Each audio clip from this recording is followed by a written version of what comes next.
Full of love.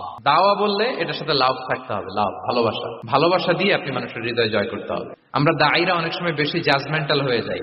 আরব শায়েখরা বলে যে নাহনু দুআত লাসনা কুদাত, আমরা দায়ী, আমরা জাজ নই, উই আর নট জাজেস। আমাদের অনেক দায়ীরা আমরা ভুল করে ফেলি। আমরা বলি যে ও খারাপ, ও এটা, ও জাহান্নামী, ও খারিজ, এরকম আমরা সবাইকে নাকচ করি। মনে হয় যেন সবাইরে জাহান্নামে পাঠাই, আমি একা জান্নাতে যেতে পারলেই সফল। আচ্ছা বলেন তো, সব গেল জাহান্নামে, আপনি একা শুধু জান্নাতে, ভাল লাগবে আপনার? এই যে আজকে আমরা এখানে সবাই ছাত্র, শিক্ষক, ডিস্টিংগুইশ গেস্টরা, উপরে আমাদের বোনরা, কত ভালো লাগতেছে না? ধরেন যে 2500 সিটিং ক্যাপাসিটির এই চীন মৈত্রী সম্মেলন কেন্দ্রে কেউ নাই, শুধু আপনি একা। এই বিশাল হল রুমে কেউ নাই, আপনি একা। ভাল লাগবে?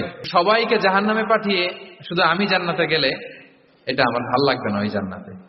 আমরা কিভাবে আমাদের জান্নাতের দলকে ভারী করতে পারি, এই চেষ্টাটা আমাদের বেশি বেশি করতে হবে, কি বলেন? তাহলে দাওয়া should be full of love, কারণ ভালোবাসা দিয়ে যা জয় করা যায়, কঠোরতা দিয়ে তা পারা যায় না।